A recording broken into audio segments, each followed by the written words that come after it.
نام سے کلاسز کا سلسلہ تھا، آج اس کی آخری نشست ہے۔ آج ہم دو طرح سے بات کریں گے۔ سب سے پہلے تو ہم بات کریں گے مسافر کی نماز پر۔ شریعت مطہرہ نے بہت سی آسانیاں اس امت کو عطا فرمائیں، جن میں سے ایک آسانی یہ ہے کہ جب ہم حالت سفر میں ہوتے ہیں تو ہم نماز کو قصر کر کے پڑھتے ہیں۔ اس کا ریفرنس سورۃ النساء آیت نمبر 101 ہے۔ سورۃ النساء آیت نمبر 101۔ اللہ تعالیٰ نے ارشاد فرمایا وَإِذَا ضَرَبْتُمْ فِي الْأَرْضِ، جب تم زمین میں سفر کرو، فَلَيْسَ عَلَيْكُمْ جُنَاحٌ، تم پر کوئی گناہ نہیں، ان تقصروا من الصلاۃ، کہ تم نماز میں قصر کرو۔ ان تقصروا من الصلاۃ سے واجب اس کا ثابت ہوتا ہے، یعنی یہ آپشنل نہیں ہے کہ چاہو تو قصر کر لو، چاہو تو، ایسا نہیں ہے۔ نماز کو قصر پڑھنا حالت سفر میں واجب ہوتا ہے، یعنی لازم ہوتا ہے۔ اب اس کے اندر اللہ تعالیٰ نے اسی طرح یہ واضح کر دیا کہ حالت سفر میں جب ہو تو نماز کو قصر کرنا ہے۔ اصل میں جب نمازیں فرض ہوئی تھی نا، وہ دو دو رکعت ہی تھیں مکہ میں، فجر بھی دو، ظہر بھی دو، عصر بھی دو، مغرب بھی دو، عشاء بھی دو، ٹھیک ہے۔ اور بعد میں حضور صلی اللہ علیہ وسلم جب ہجرت فرما کر آئے تو آپ نے پھر فجر میں قرات کا اضافہ کر دیا، 2 رہنے دی، ظہر میں 2 بڑھا دی، 4 کر دی، عصر میں بھی 2 بڑھا دی، اس طرح کیا۔ جب ہم حالت سفر میں جاتے ہیں تو وہ مکہ والی جو نماز شروع میں فرض ہوئی تھی وہ دوبارہ لوٹ کر پھر 2 پہ آ جاتی ہے۔ یہ اس کی لاجک ہے، ٹھیک ہے جا، جس سے آپ کو یہ اندازہ ہو گیا کہ یہ نماز اس انداز میں حالت سفر میں 2 رہ جاتی ہے۔ حالت سفر سے مراد کیا ہے؟ جب آپ اپنے گھر سے نکلے تو اس وقت آپ کا ارادہ کم از کم 92.5 کلومیٹر جانے کا ہو، 92.50، 92.5 کلومیٹر سے زائد جانے کا ارادہ ہو تو آپ شرعی مسافر ہوتے ہیں، ٹھیک ہے جی۔ مثلاً اگر آپ نے اپنے گھر سے صرف 50 کلومیٹر پہ جانا ہے، 80 کلومیٹر پہ جانا ہے، تو آپ مسافر نہیں ہیں۔ ہم اسی اتوار کو شیخو پورہ کے قریب تھے، تقریباً 80 کلومیٹر کے قریب، تو شرعی مسافر نہیں تھے۔ شرعی مسافر کب ہوتے ہیں؟ جب آپ 92.5 کلومیٹر سے زیادہ کے ارادے سے نکلے۔ تو آپ جب یہ ارادہ کر کے گھر سے نکلتے ہیں، جیسے ہی شہر کی حدود کراس کریں گے، ہمارے ہاں شہر کی حدود کراس کرنے کی علامت عموماً بائی پاس ہوتا ہے، جہاں گاڑی نکلتی ہے تو آپ کو پیسے دینے پڑتے ہیں۔ جیسے ہی آپ بائی پاس پہ پیسے دیں گے، آپ شہر کی حدود سے باہر چلیں گے۔ اب آپ کی جتنی نمازیں راستے میں آئیں گی، اگرچہ ابھی آپ نے 20 کلومیٹر کا سفر کیا ہے، جہاں فیصل آباد رہے ہیں، فیصل آباد یہاں سے زیادہ ہے 92.5 کلومیٹر سے، تو ابھی شہر سے نکلے، ابھی آپ نے 20 کلومیٹر کا سفر طے کیا تو ظہر کی نماز کا وقت آ گیا۔ اب آپ 4 پڑھیں گے کہ 2 پڑھیں گے؟ 2 پڑھیں گے، اس لیے کہ آپ کا ارادہ فیصل آباد جانے کا ہے، سفر اگرچہ ابھی آپ کا 20 کلومیٹر ہوا ہے، تو شہر سے باہر نکلتے ہی جتنی نمازیں ہوں گی وہ کتنی ہو جائیں گی؟ ساری قصر۔ 4 والی کتنی رہ جائیں گی جی؟ 2 والی 2 ہی رہیں گی فجر کی، اور 3 والی 3 ہی رہیں گی۔ البتہ اگر آپ کو گاڑی نکلنے کا یا کسی قسم کا اندیشہ نہ ہو تو سنتیں بھی ادا کریں۔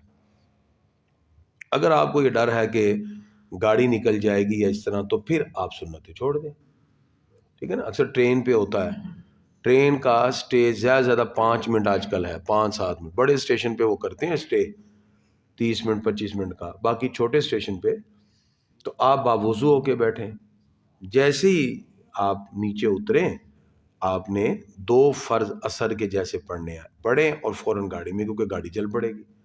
2 فرض پڑھنے میں آپ کو 3 سے 4 منٹ ہی لگیں گے، 5 منٹ لگ جائیں گے، اور سٹے بھی 5 منٹ کا ہے۔ ہاں، اب آپ جو ہے وہ سنتیں ادا کرنا چاہیں اور کرنی چاہیے تو چلتی ٹرین پہ کر لیں، چھوڑیں نا، کیونکہ اس میں ثواب تو ہے، اجر تو ہے، ٹھیک ہے نا۔ تو اس کا طریقہ کار یہ ہوتا ہے کہ آپ گاڑی پہ، چونکہ فرض نماز چلتی ٹرین پہ نہیں ہوتی، تو آپ گاڑی میں آ گئے، ٹھیک ہے، ایک مرتبہ قبلے کی طرف رخ کر لیں یا جو بھی آپ ممکن ہو، تو اس کے بعد پھر گاڑی گھوم بھی جائے، ادھر ہو جائے، تو آپ گاڑی کے اندر نماز سنتیں پڑھ لیں، ٹھیک ہے نا، نفل وغیرہ آپ پڑھ لیں، جیسا ممکن ہو سنت نفل پڑھنی چاہیے، چھوڑنا نہیں چاہیے۔ تو بہرحال اگر آپ کے پاس ٹائم نہیں ہے، کوئی ایسا عذر ہے، تو پھر آپ سنتیں حالت سفر میں چھوڑ دیں، فرض جو ہیں وہ 4 کی بجائے 2 ہو جائیں گے۔ اب اکثر جہاں سے عمرہ کرنے لوگ جاتے ہیں، مکہ مکرمہ میں ان کا سٹے ہے 8 دن، مدینہ شریف میں ان کا سٹے ہے بالفرض 12 دن۔ وہ مکہ میں بھی مسافر ہیں اور مدینہ شریف میں بھی مسافر ہیں، لیکن وہ ایسے لوگ ہیں وہ مکہ میں بھی نفل اور سنتیں نہیں ادا کرتے۔ بھئی آپ گئے کس لیے ہیں؟ وہاں سیر و تفریح کرنے کے لیے نہیں، بھئی آپ مکہ میں گئے ہیں، عمرہ کرنے گئے ہیں، اب اپنی نماز پڑھیں گے، امام کے پیچھے تو پوری پڑھنی ہوتی ہے۔ آپ کی جماعت نکل گئی بالفرض، اگر آپ آئے ہیں تو لوگ کیا کرتے ہیں، بس 2 فرض پڑھے کہ جی ہم مسافر ہیں، اور بھئی آپ سنت نفل پڑھیں اور اللہ کے گھر میں پڑھیں، لاکھ لاکھ نفل کا ثواب لیں، لوگ وہاں بھی چھوڑ دیتے ہیں، ٹھیک ہے۔ اب دیکھیں وہاں کے امام کے پیچھے، اب فیصل آباد چلے گئے آپ کا سٹے 15 دن سے کم ہے، آپ مسافر ہیں 15 دن سے کم، تو آپ وہاں کا امام کے پیچھے نماز پڑھیں گے تو آپ کو پوری پڑھنی پڑے، کیونکہ امام کے پیچھے ہے۔ اور اگر آپ اپنی تنہا پڑھیں گے تو پھر آپ کتنے پڑھیں گے؟ 4 والی 2، یہ ہے، ٹھیک ہے نا۔ تو اس کو اچھی طرح ذہن نشین رکھ لینا چاہیے تاکہ یہ مسئلہ ذہن میں رہے۔ اس کے بعد آج ہمارا دوسرا جو موضوع ہوگا وہ موت اور موت کے بعد کے مراحل ہیں۔ ہر ذی روح نے دنیا سے جانا ہے، یہ مسائل اتنے سیکھنا ضروری ہیں۔ آپ کے گرد و نواح میں آپ کا کوئی پیارا جب دنیا سے جانے لگے تو اس کو دنیا سے رخصت بھی آپ نے اسی پیار محبت سے کرنا ہے جتنے اظہار محبت کا آپ دنیا میں کرتے تھے۔ اس لیے ہم کہتے ہیں اپنی اولادوں کو بھی ایسے دروس میں لائے کریں، تاکہ آپ کی موت کا وقت جب قریب ہو تو آپ کی اولاد آپ کو کیسے دنیا سے رخصت کرنے کے لیے یہ اسباب پیدا کرے گی۔ اب وہ چیزیں میں آپ کے سامنے رکھ دیتا ہوں۔ یہ دنیا چونکہ یہ فانی ہے، سب نے ختم ہو جانا ہے، حضور صلی اللہ علیہ وسلم نے اکثر کہا کہ موت کو کثرت سے یاد کیا کرو، کیونکہ یہ جو موت ہے اس کو یاد کرنے سے انسان کو اپنی قبر یاد رہتی ہے۔ حدیث کے الفاظ ہیں، اکثروا ذکر حازم اللذات الموت، یعنی لذتوں کو توڑ دینے والی موت کو کثرت سے یاد کیا کرو۔ تو یاد کرنے کا مطلب کہ آپ کے ذہن میں رہے، انسان دنیا میں کہیں غافل نہ ہو جائے، بلکہ اس کو اپنے موت کی طرف توجہ رکھنی چاہیے۔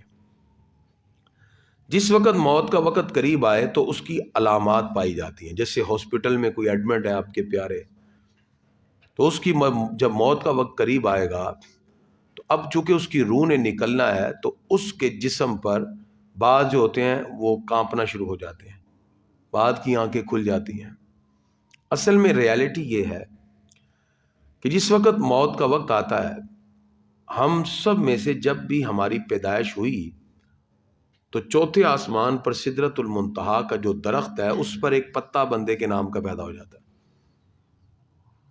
اسرائیل علیہ السلام کا وجود اتنا بڑا ہے کہ آپ کے پاؤں زمین پہ ہیں اور سر آپ کا چوتھے آسمان کو لگ رہا ہے، اتنے بڑے وجود کے مالک ہیں اسرائیل علیہ السلام۔ جب بندے کی موت کا وقت آتا ہے تو اس سے 40 دن پہلے تقریباً وہ پتا زرد ہو جاتا ہے جو اس کے نام کا ہے۔ اسرائیل علیہ السلام دیکھ لیتے ہیں بھی یہ پتا زرد ہو گیا، اب وہ اس بندے کو نظر میں رکھتے ہیں کہ یہ کدھر جا رہا ہے، کیونکہ 40 ڈیز بعد اس کی ڈیتھ ہونی ہے۔ اس لیے اللہ والوں کو اکثر علم ہو جاتا ہے، جن کی رسائی وہاں تک ہے وہ پتے سے اندازہ لگا لیتے ہیں کہ فلاں کی موت کا وقت قریب ہے۔ ایک صاحب بزرگ تھے، صاحب نظر، وہ ایک جگہ جاب کرتے تھے، انہوں نے اپلیکیشن میں لکھا اس جگہ کے جو ہیڈ تھے کہ کل میری والدہ کی ڈیتھ ہوگی، اس لیے آپ مجھے اس کی لیو عطا فرما دیجیے۔ وہ بڑے حیران ہوئے، کہتے یہ آپ نے یہ کیسی اپلیکیشن آ گئی ہے؟ انہوں نے کہا جی کل میری والدہ کی ڈیتھ ہے اتنے بجے۔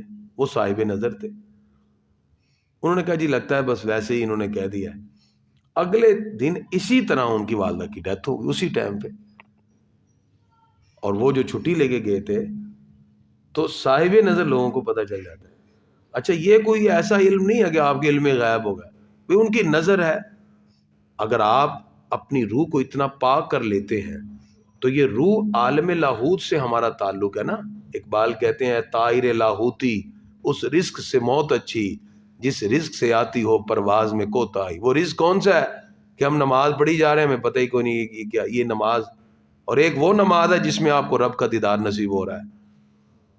اس کے لیے آپ کو اپنے دل کو پہلے پاک کرنا ہوگا۔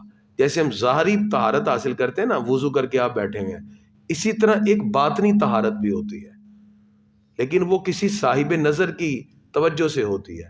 جب آپ باطنی طہارت حاصل کر کے نماز عشق کا سجدہ کرتے ہیں تو پھر آپ کو رب کے انوار و تجلیات کا دیدار ہوتا ہے، تو وہاں تک رسائی پھر ہو جاتی ہے، کیونکہ اس روح کا مقام فرشتے سے کئی گنا اعلیٰ ہے، ٹھیک ہے نا۔ تو وہ پھر پتہ زرد ہوتا ہے تو اللہ والے پہچان جاتے ہیں کہ یہ فلاں بندے کی موت کا وقت آ گیا ہے، اور یہ غفلت میں پھر رہا ہے۔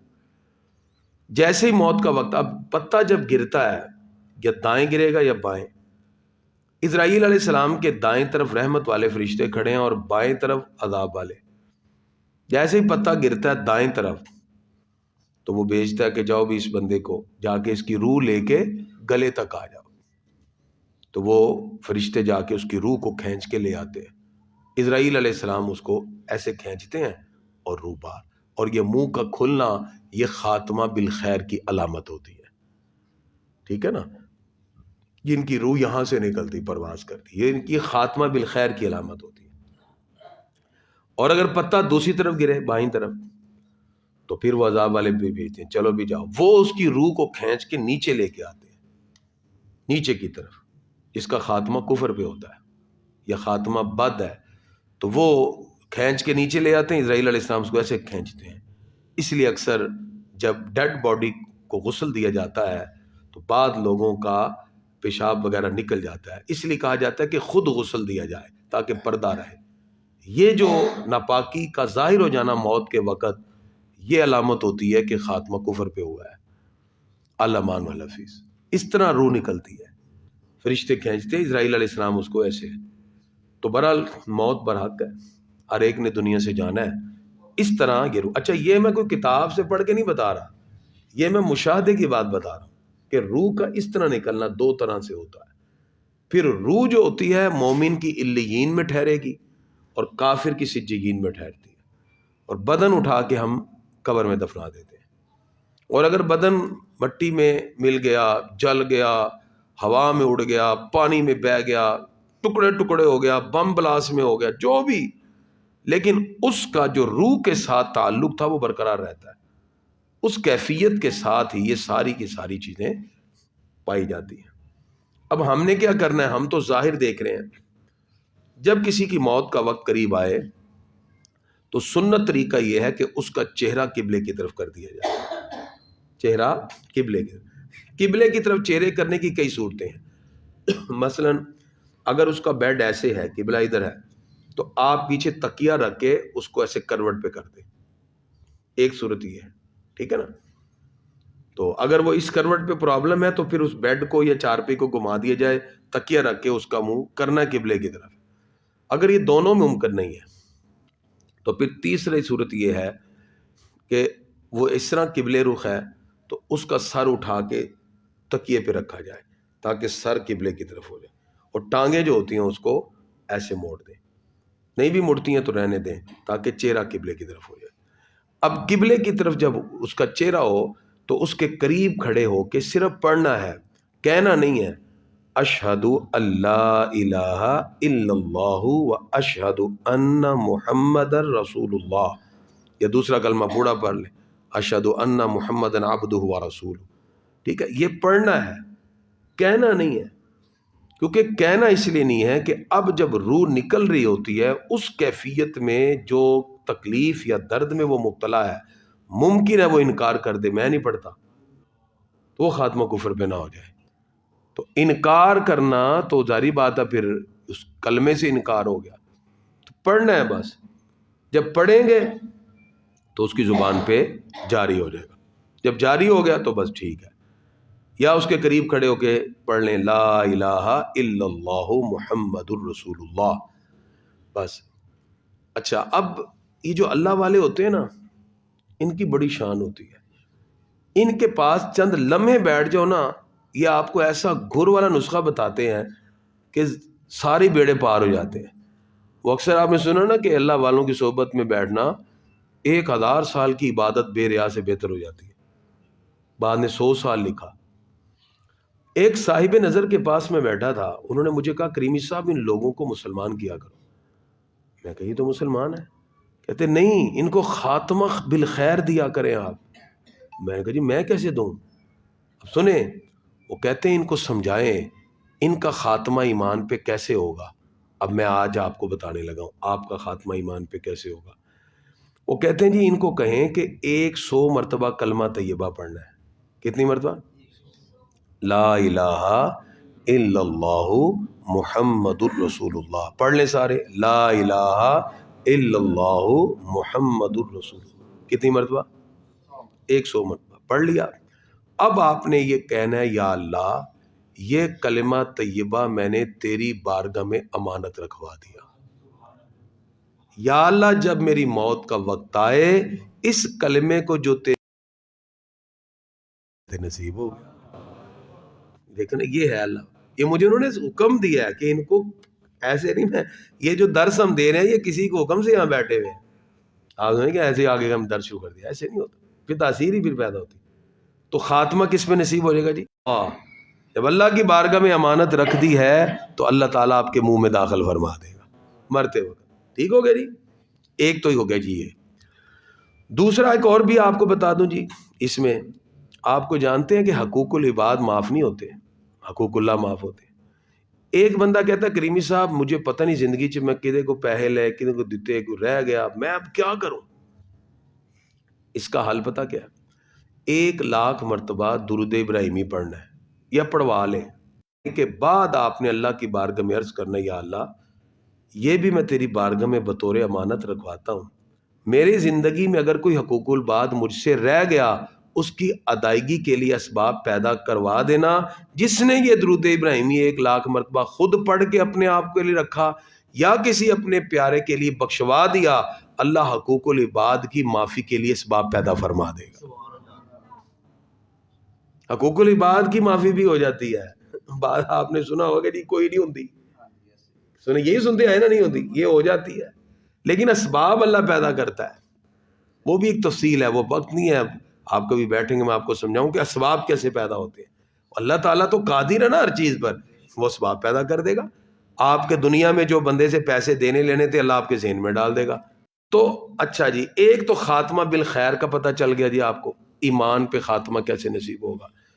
اچھا، ناپاکی بالکل نہیں قریب ہونی چاہیے، ٹھیک ہے نا، پاک چیزیں ہی، یعنی آپ روح جب بندے کی نکل رہی ہے تو اس کو آپ کلمہ پڑھیں، کچھ پڑھیں، کلمات پڑھیں، سورہ رات پڑھیں، سورہ یاسین، ایسے پڑھیں۔ جب روح نکل جائے گی تو میرے ساتھ ساری زندگی گزار کے اب وہ گئی، روح ایسے ایسے وہ دیکھ رہا اور آنکھیں کھلی کی کھلی، اس کے بعد جب فوت ہو جائے تو بسم اللہ وعلی ملت رسول اللہ کا کی آنکھیں ایمان پہ ہو گیا، منہ بند کر دیا جائے، اس کے بعد آنکھیں بند کر دی جائیں۔ اب اس کے لیے جو حکم شریعت ہے وہ یہ ہے کہ اس کو غسل دیا جائے گا، اس کو کفن دیا جائے گا اور اس کو دفنایا جائے گا۔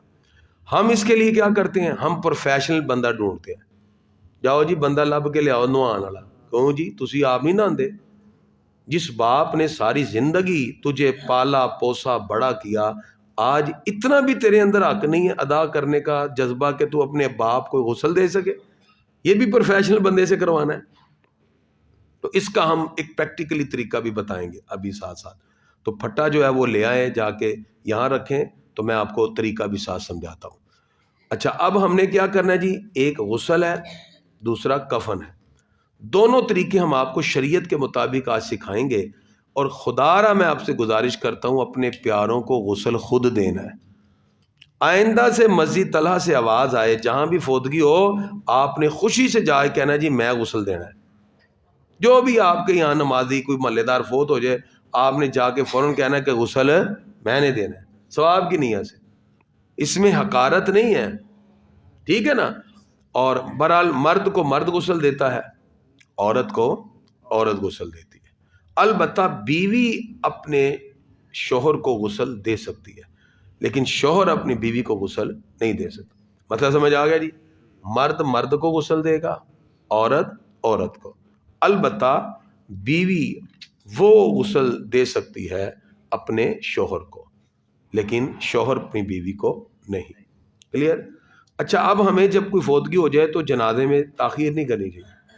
بعض لوگ بے جا تاخیر کرتے ہیں. چلو ایک تو ہے نا کہ چلو بیٹا آ رہا ہے، وہ تو انتظار سمجھ آتا ہے کوئی.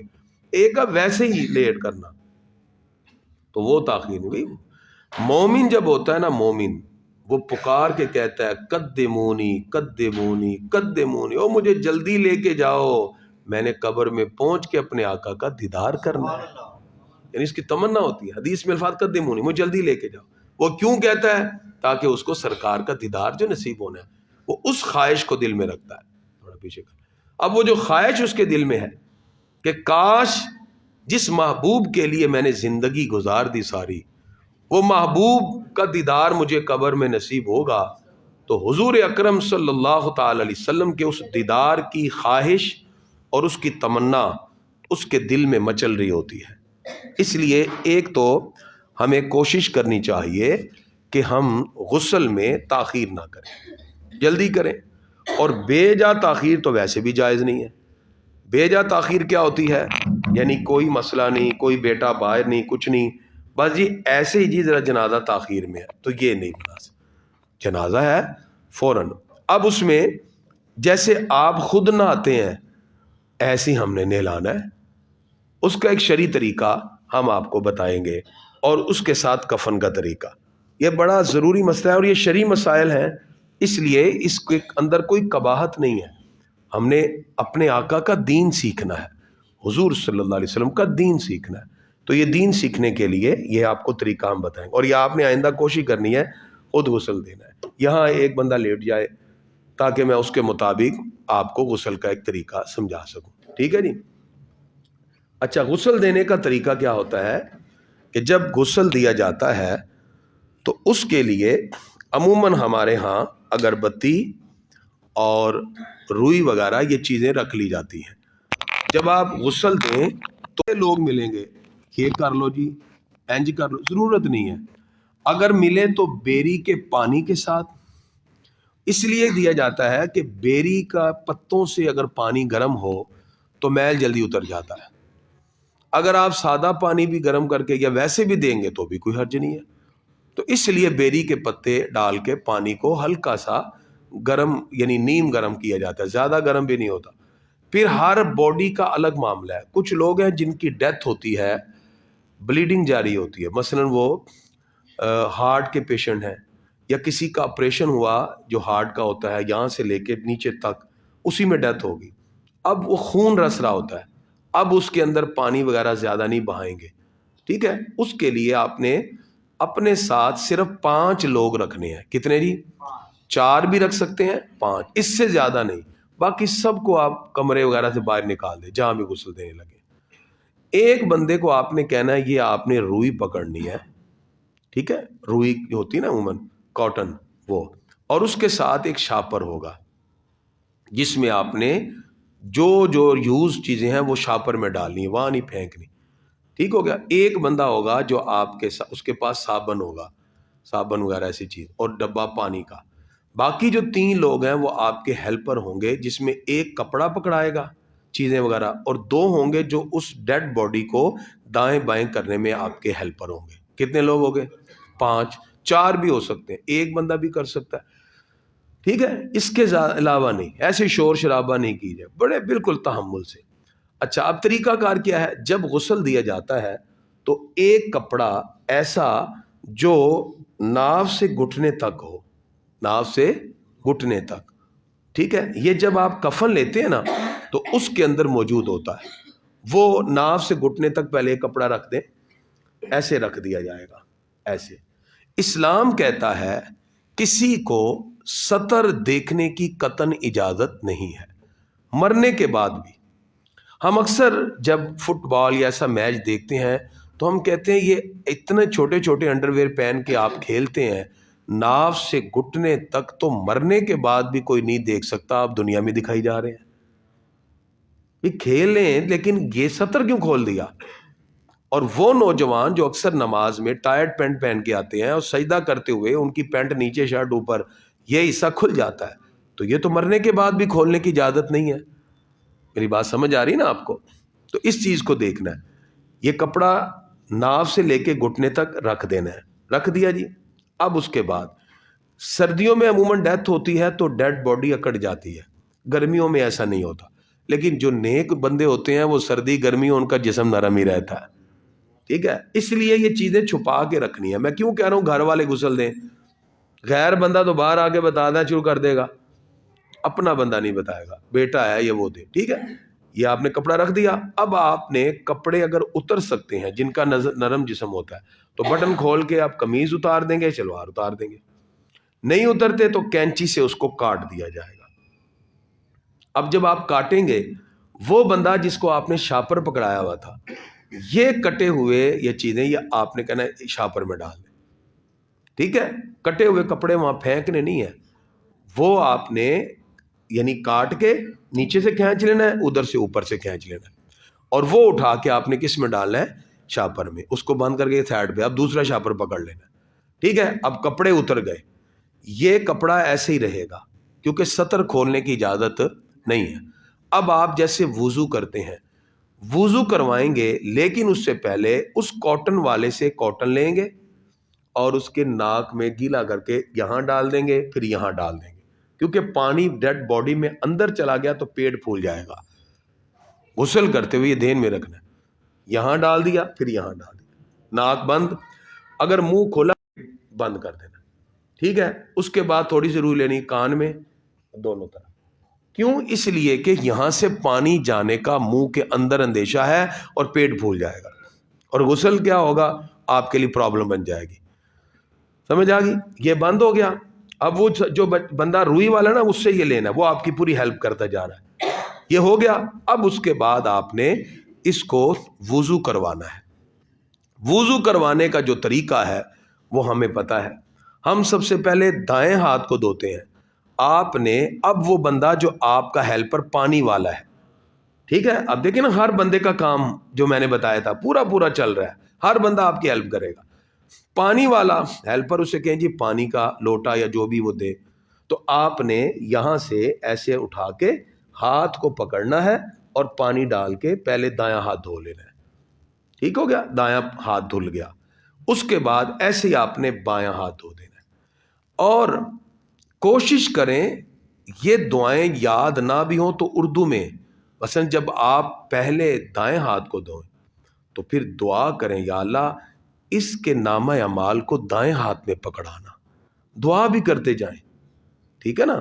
بایاں ہاتھ دھوئیں، یا اللہ اس کا نامہ اعمال بائیں ہاتھ میں نہ پکڑانا، ایسی یہ دعائیں بھی چلتی، یہ ساتھ ساتھ دعائیں کریں، ٹھیک ہے نا؟ اور قریب والے آمین کہیں، اس حالت میں دعائیں بھی جتنی کی جا سکتی ہیں۔ اچھا، اس کے بعد آپ نے اب چہرے کو دھونا ہے، ٹھیک ہے؟ چہرے پہ پانی ڈالیں اور کہیں یا اللہ اس کے چہرے کو چمکتا ہوا رکھنا، جب قیامت میں بہت سے لوگوں کے چہرے سیاہ ہوں گے۔ اور ساتھ ہی اب آپ پانی ڈالیں گے تو چونکہ آپ پہلے منہ وغیرہ پہ کاٹن لگا چکے ہیں، اس لیے کوئی پرابلم نہیں، پانی کو اچھی طرح ڈالیں، چہرہ دھول گیا، ٹھیک ہے نا؟ ہاتھ، چہرہ، اور اس کے بعد پھر آپ اس کا مسح کروائیں گے، جس طرح ہم مسح کرتے ہیں وضو کا۔ مسح کے بعد پھر آپ پاؤں دھو دیں گے، یا آپ نے پہلے کیا کروا دیا جی؟ وضو، جو شرعی طریقہ ہے۔ اس کے بعد اب آپ نے یہ کپڑا ایسے ہی بدستور رہے گا، اب اس کو کہنا کھلا پانی دے، ٹھیک ہے، وہ پانی دیتا جائے گا، آپ نے کپڑے کو ایسے ہی رکھنا ہے اور پانی ایسے، ٹھیک ہے، وہاں سے بھی ایسے وہ آپ نے ڈالتے رہنا ہے، پانی اس طرح ڈالتے رہے پوری باڈی پر۔ پانی ڈالنے کے بعد اب آپ وہ صابن والے سے کہیں گے تو وہ آپ کے ساتھ ہیلپ کرے، صابن لگائے۔ اب جو آپ کے دو ہیلپر تھے ایکسٹرا، اس کو کہیں بھی یہاں سے ہیلپ کریں، تو وہ دائیں سے اٹھا کے بائیں پاؤں پہلو کو دھوئیں، پھر بائیں کو اٹھائیں، یعنی پہلے بایاں پہلو اٹھا کے دائیں کو دھویا جاتا ہے، دائیں کو اٹھا کے بائیں کو دھویا جاتا ہے، اس طرح، کیونکہ ہر چیز میں آغاز ہم نے دائیں سے کرنا ہے، دایاں ہاتھ، دایاں پہلو، دایاں، ٹھیک ہے، جو ایک طریقہ شریعت میں ہے۔ اب یہ اس طرح غسل ہوتا جائے گا۔ اچھا، اس کے بعد اس کو پھر تھوڑی سی ٹیک لگائی جاتی ہے، اس کے لیے آپ وہ دو ہیلپر لے کے آئیں گے، ان کو کہیں گے جی ٹیک لگائیں، ٹھیک ہے، ڈیڈ باڈی کو ٹیک لگا کے تھوڑا سا اٹھایا جاتا ہے اور پھر اس کے پیٹ کو دبا دیا جاتا ہے۔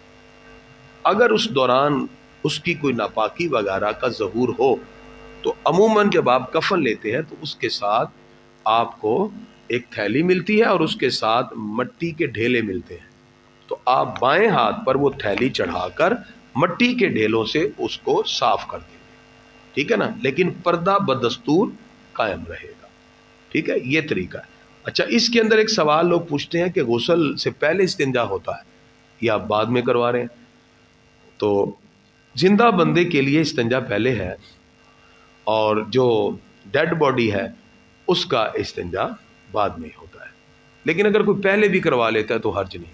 بہرحال جو طریقہ فقہا نے لکھا وہ یہی ہے، ٹھیک ہے، آپ تھوڑا سا ایسے ٹیک لگائیں گے، پیچھے سے اٹھائیں گے اور پیٹ دبائیں گے اور پانی ڈال دیں گے۔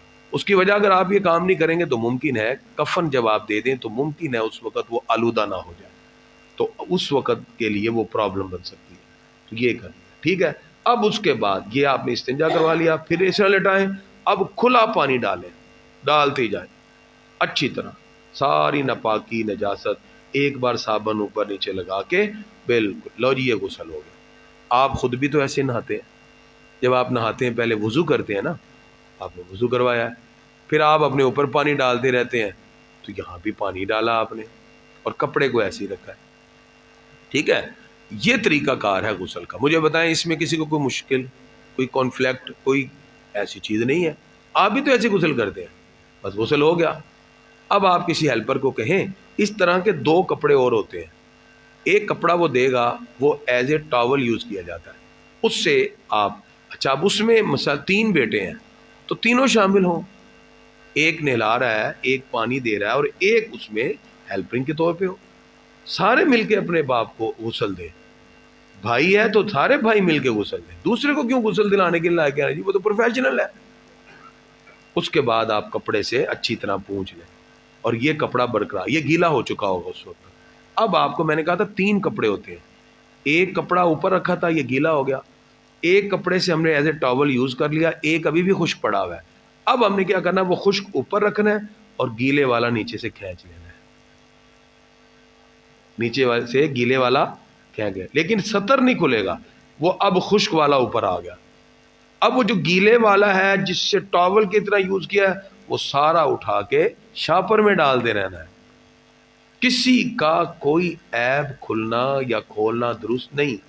اس لیے ہم عموماً آغاز میں، یہ ضروری تو نہیں، بہرحال بعد میں سنت میں لکھا ہے کہ اس کو جو اگربتی ہے اس کو جلا کر تو پھٹے کے گرد 3 مرتبہ دھونی دے کے اس کو ساتھ لگا لیا جاتا ہے تاکہ کسی قسم کا کوئی عذر دوسروں پر ظاہر نہ ہو۔ اگربتی لے کر اس کو جلا لیا جاتا ہے اور پھٹے پر کے ارد گرد 3 بار کہہ کے پھر لگا لیا جاتا ہے تاکہ وہ جلتی رہے اس دوران۔ یہ ہو گیا جی غسل، بس اتنا سا غسل تھا۔ اب آئیں کفن کی طرف۔ مرد کے 3 کپڑے ہوتے ہیں، عورت کے 5۔ مرد کے کتنے ہوتے ہیں؟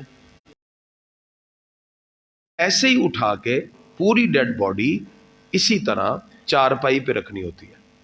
چارپائی پہ رکھنے سے پہلے ہم نے کفن پہلے بچھانا ہے، یہ نہیں کہ چارپائی پہ ڈیڈ باڈی ڈال کے اب آپ کفن کیسے بچھائیں گے۔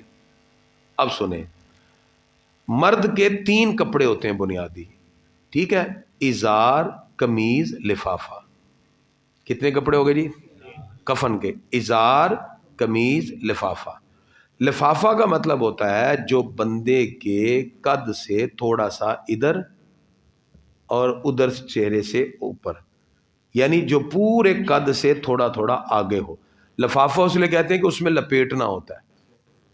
تو آپ نے سب سے پہلے چارپائی پہ کون سی چیز بچھانی ہے؟ کفن کا لفافہ، یعنی بڑے والا کپڑا. بڑے والا کپڑے کو لفافہ کہتے ہیں. وہ پہلے بچھا دیا، ٹھیک ہے. اچھا، لفافہ اس کے بعد جو ہے وہ آپ نے اس پہ بچھا دینا ہے ازار. ازار جو ہوتا ہے وہ قد کے تقریباً برابر ہوتا ہے، دوسرا کپڑا جس میں اس کو لپیٹنا ہوتا ہے ہم نے. اور تیسری ہوتی ہے قمیض، جو اس کے گھٹنے سے لے کر سر تک ہوتی ہے. اس کے 2 پلو ہوتے ہیں، ٹھیک ہے. اب چارپائی پہ سب سے پہلے ہم نے کیا بچھایا؟ لفافہ. اس کے اوپر کیا بچھایا؟ ازار. اس کے اوپر کیا بچھا دی؟ قمیض. اور قمیض بچھا کے اس کا ایک پلو اٹھا کے ایسے کر دیا، تاکہ ڈیڈ باڈی کی گردن ڈال کے اس کو پھر ایسے کرنا ہے. کلیئر ہو گیا جی؟ جو ڈیڈ باڈی ہے اس کی جو قمیض اس کے قد سے یہاں تک آئے گی، اس کا ایک حصہ اوپر کر لینا ہے اٹھا کے. ہو گیا. ڈیڈ باڈی خشک ہو چکی ہے. بعض لوگ برکت کے لیے آب زمزم چھڑک دیتے ہیں، وہ ٹھیک ہے، وہ کر لیں، لیکن بعد میں اینڈ پہ خشک کر لینا ہے. اس کے بعد اب آپ نے 3 کپڑے ڈالنے ہیں جو ہیلدی ہو. ہیلدی نہ ہو تو 2 سے بھی چلتا ہے، وگرنہ آپ سے نہیں اٹھایا جائے گا. ایک کپڑا آپ نے ڈالنا ہے نیچے سے، جو یہاں سے یہ مضبوط بندہ پکڑے گا درمیان سے. ایک آپ نے چھاتی کی طرف سے اور ایک پاؤں کی طرف سے. 3 کپڑے نیچے سے ڈالیں، گھر کا کوئی بھی کپڑا لے لیں، تولیہ وغیرہ کچھ. اب آپ نے اس کو اٹھانا ہے ڈیڈ باڈی کو، اور اٹھا کے کس پہ رکھ دینا ہے؟ آپ نے چارپائی پہ. ٹھیک ہے. اب جب چارپائی پہ رکھ دیں گے تو اس طرح اس کے کپڑے کا یہ بنے گا. میں آپ کو تھوڑا سا دکھا بھی دیتا ہوں. جی یہ شہزاد آگے آؤ نا. کہاں گیا؟ آصف آ جائے، کوئی آ جائے. جی یہ ایسے بچھائیں. بیٹا اٹھیں گے نا پھر میں بتا. یہ آپ نے ایسے کرنا ہے. یہ دیکھیں نا، جیسے اب یہ لمبائی میں ہے، ٹھیک ہے. اس کو تھوڑا سا چوڑائی میں کریں، اس سے ڈبل کر لینا. یہ ڈبل ایسے ہوگا. یہ اب جو کپڑا ہے یہ ایسے، یہ اس طرح اس کو بچھا دیا جائے گا، ٹھیک ہے. اب کفن کا کپڑا چونکہ چوڑا ہوتا ہے، یہ اتنی چوڑائی میں نہیں ہے، یہ چوڑا ہوتا ہے زیادہ، ٹھیک ہے. اب اس پہ لیٹیں آپ. اب اس کو تھوڑا سا آج اچھا. اب یہ طریقہ کار یہ ہے کہ اب دیکھیں یہ چوڑائی میں زیادہ ہوتا ہے، ٹھیک ہے. اس میں 3 چیزیں ہوگی نا، ازار، قمیض اور لفافہ. 3 چیزیں، ازار، قمیض اور لفافہ، 3 ہوں گی. اب چونکہ یہ تو صرف ہم ویسے ڈیمونسٹریشن دے رہے ہیں نا، ایک کوئی ہمارا پریکٹیکلی تو ہے، یہ تو عملی طور پر تو نہیں ہے. تو اب ہم کیا کرتے ہیں، جب ڈیڈ باڈی کو ہم لٹا لیتے ہیں نا، 3 کپڑے ہوتے ہیں، تو ایک کو اٹھا کے پہلے ایسے سائڈ کور کی جاتی ہے، ٹھیک ہے. کریں وہاں سے کور، ایک وہاں سے اٹھا کے ایسے. لیکن یہ چونکہ چھوٹی ہے وہ پوری ایسے ہوگی مکمل، ٹھیک ہے. ایک ہو گئی. اس کے بعد پھر دوسری سائڈ اٹھا کے ایسے کی جاتی ہے، وہاں سے کریں، ٹھیک ہے. اور اس کو ملا دی جاتی ہے. مل گئی نا. اور قمیض چونکہ ہم نے اوپر ایسے کر دینی ہے. قمیض کا ایک پلو پیچھے ہوتا ہے، وہ پلو ایسے کرنا، وہاں سے اٹھا کے ایسے کر لیا جائے گا اوپر. اس کے بعد یہاں سے باندھ دیا جائے گا، ادھر سے پاؤں کو ایسے باندھ دیا جائے گا جیسے مومن باندھتے ہیں، اور ادھر سے سر سے باندھ دیا جائے گا. لے جی یہ کفن بھی ہو گیا. غسل کا طریقہ بھی ہو گیا، کفن کا بھی ہو گیا. کوئی مشکل تو نہیں لگا. بڑی چادر لفافہ نیچے، اس سے چھوٹی والی ازار اس سے اوپر، اور قمیض اس سے اوپر، ٹھیک ہے نا. یہ 3 کپڑے مرد کے، ٹھیک ہے. اور جب اس کو لپیٹنا ہے، ہم نے قمیض تو چکے آگے ایسے ہی اوپر، ازار دائیں سے بائیں ادھر، اور پھر لفافہ ادھر سے. یہ پورا کور ہو گیا. کور ہونے کے بعد اس کو یہاں سے پاؤں سے باندھ دیا، درمیان سے باندھ دیا، سر سے باندھ دیا. لے جی کفن ہو گیا. عورت کے 2 کپڑے زیادہ ہوتے ہیں. اس کا ایک ہوتا ہے سینہ بند، جو اس کے سینے پہ رکھ دیا جاتا ہے، اور دوسرا ہوتا ہے اوڑھنی، جو اس کے سر پہ رکھی جاتی ہے، ایسے دوپٹہ ٹائپ کر کے وہ سر کو ڈھانپ دیا جاتا ہے. اس کے ہو جائیں گے 5 کپڑے. ہمارے مردوں کے ازار، قمیض، لفافہ، عورت کے سینہ بند اور اوڑھنی، وہ 2 کپڑے زیادہ. اتنا سا ہے. اب اس کے بعد جنازہ ہم اٹھاتے ہیں. اب جنازے کے لیے جب چلتے ہیں شرعی طریقہ، جب ہم لے کے چلیں تو سب سے پہلے دائیں طرف سے اٹھا کر سرانے کی طرف سے 10 قدم چلیں، پھر سرانے ہی کی آپ یعنی دائیں طرف سے سرانا، پھر دائیں طرف سے پائنتی 10 قدم، پھر بائیں طرف سے سرانا، پھر بائیں طرف سے پینتی 10 10 10 10. جو اس طرح 40 قدم چلتا ہے اللہ تعالیٰ اس کے 40 کبیرہ گناہ معاف فرما دیتا ہے. کبیرہ ہی معاف ہو جاتے ہیں، 40 کبیرہ گناہ تو معاف کروایا کریں. جنازہ ہو تو آگے بڑھ کے کندھا دیں، 10 نہیں ملتے چلو جتنے جتنے قدم ملتے ہیں تو اتنے تو کریں ایسے. پھر اس کے بعد ہم جنازگاہ میں جاتے ہیں، وہاں بھی اسی طرح. یہ ساری چیزیں سنت کے مطابق میں بتا رہا ہوں. جنازے میں تاخیر نہیں کرنی چاہیے اور مکروہ وقت کے علاوہ رکھیں. مکروہ میں آ گیا تو پڑھ سکتے ہیں، لیکن مکروہ سے پہلے رکھا اور مکروہ میں داخل کر دیں ایسے نہیں. اب آپ نے جنازہ رکھا اور اسی طرح 4 تکبیرات نماز جنازہ، فرض کفایہ، ثنا واسع اللہ تعالیٰ کے، درود واسع نبی کریم صلی اللہ علیہ وسلم کے، دعا واسع حاضر میت کے، منہ طرف قبلہ شریف کے، اللہ اکبر. پہلی تکبیر کے بعد ثنا، ٹھیک ہے، جنازے والی. اگر جنازے والی نہ آتی ہو تو نماز والی پڑھ لو. دوسری تکبیر کے بعد درود، جنازہ والا نہ آتا ہو تو درود ابراہیمی نماز والا پڑھ لو. تیسری تکبیر کے بعد دعا، وہ نہ آتی ہو تو مرد کے لیے اللہم اغفر لہ، عورت کے لیے اللہم اغفر لہا، بس یہ پڑھتے جائیں. اور زیادہ دعائیں مانگنی چاہیے.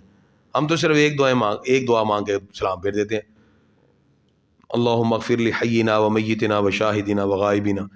حدیث میں آتا ہے کہ ایک صحابی قریب کھڑے تھے، حضور صلی اللہ علیہ وسلم جنازے پہ یہ دعا پڑھ رہے تھے، اللہم اغفر لہ وارحمہ وعافہ واعف عنہ واکرم نزلہ ووسع مدخلہ واغسلہ بالماء والثلج والبرد ونقہ من الخطایا کما نقیت الثوب الابیض من الدنس وابدلہ دارا خیرا من دارہ وزوجا خیرا من زوجہ واہلا خیرا من اہلہ وادخلہ الجنۃ واعذہ من عذاب القبر وعذاب النار.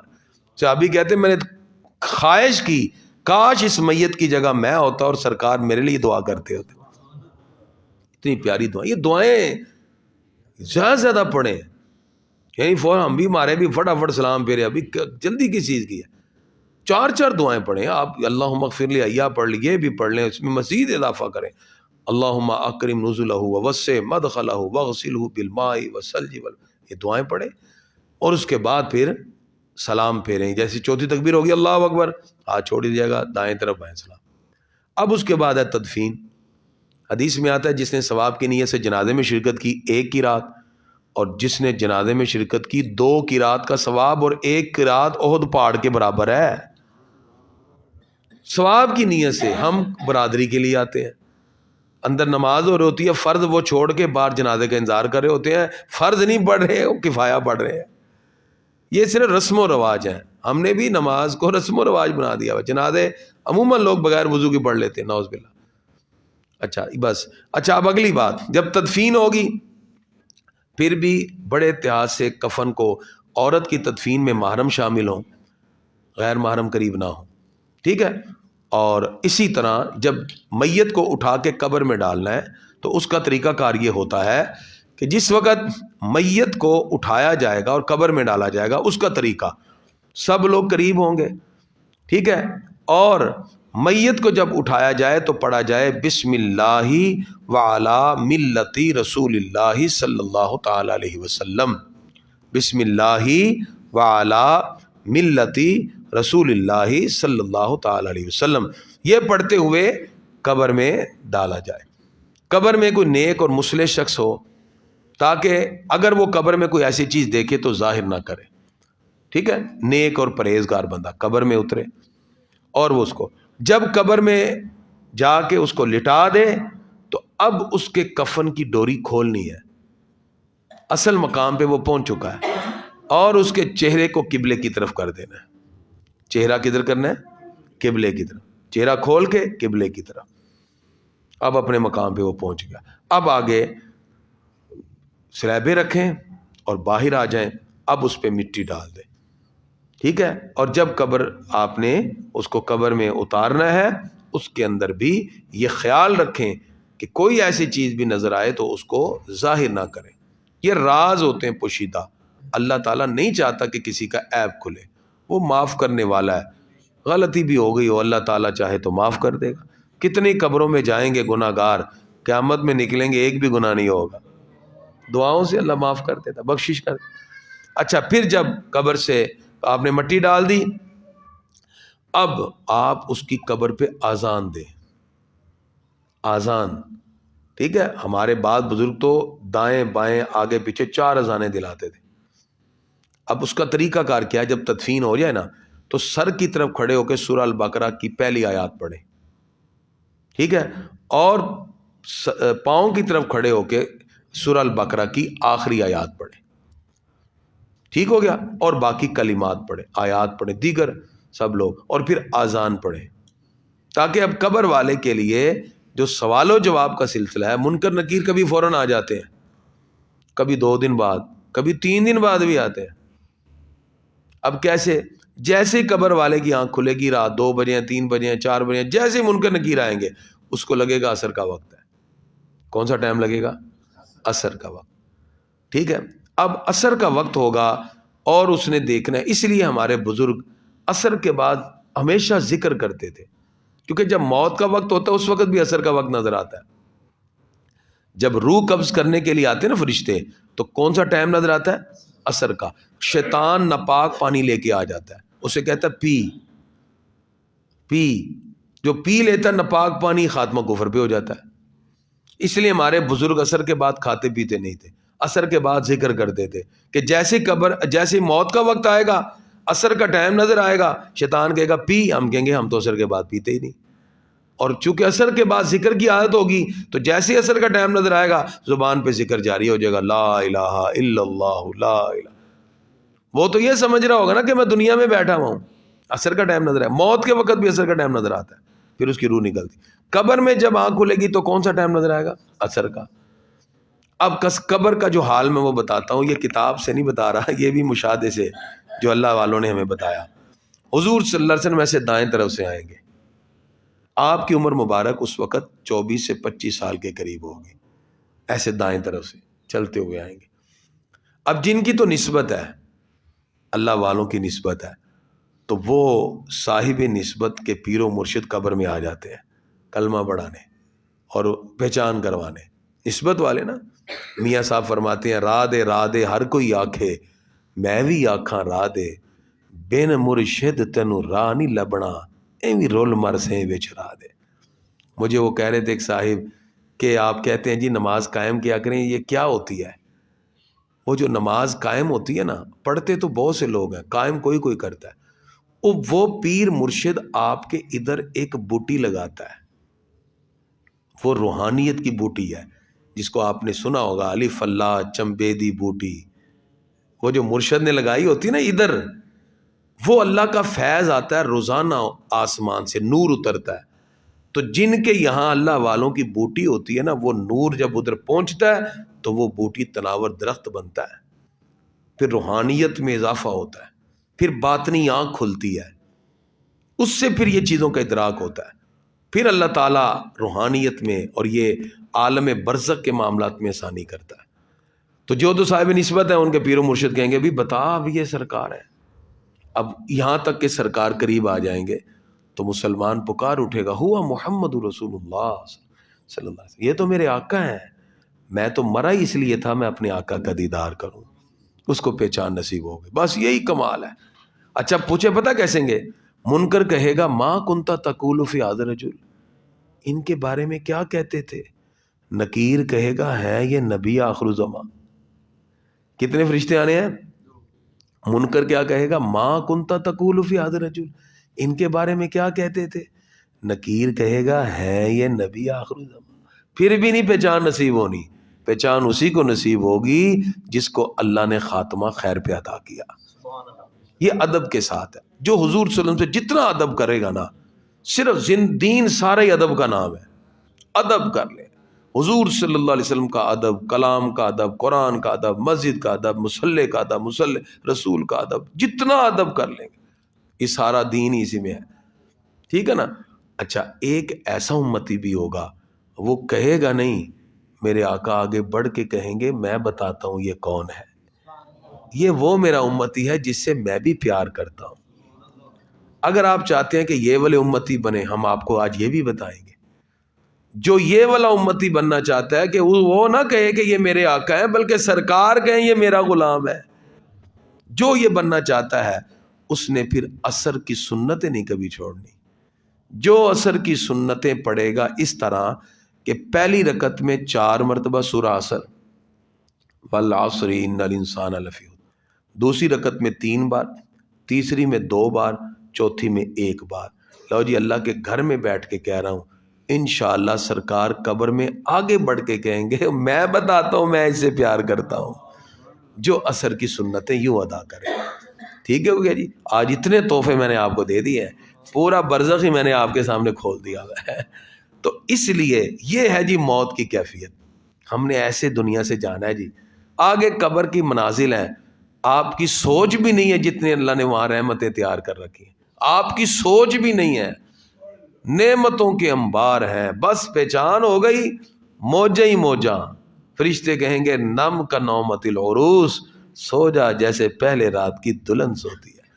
اب وہ روحیں ہیں، وہ روحیں جتنی نیک ہیں وہ کبھی سرکار کی بارگاہ میں جا رہی ہیں، وہ روحوں کا آپس میں ملاقات بھی ہے، روحوں کا لوگوں کے مقربین کے ساتھ تعلق بھی ہے۔ یہ روح جو ہے پھر اس کا تعلق رہتا ہے ایک خاص حد تک ہمارے ساتھ، ایک وقت آتا ہے پھر اس کا تعلق ادھر برزخ کے روحوں کے ساتھ ہو جاتا ہے۔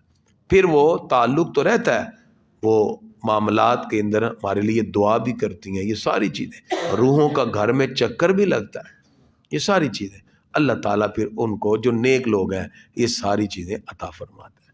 دعا ہے اللہ تعالیٰ آج آخری نشست میں ہم نے آپ کو موت اور اس کے بعد کے جتنے مراحل واضح کر دیے، اللہ تعالیٰ اس کو سیکھ کر سمجھ کر ہمیں اپنی زندگی کو اچھی طرح گزار کر اللہ اس کے رسول کی رضا اور خوشنودی کو حاصل کرنے کی توفیق عطا فرمائے۔ کوئی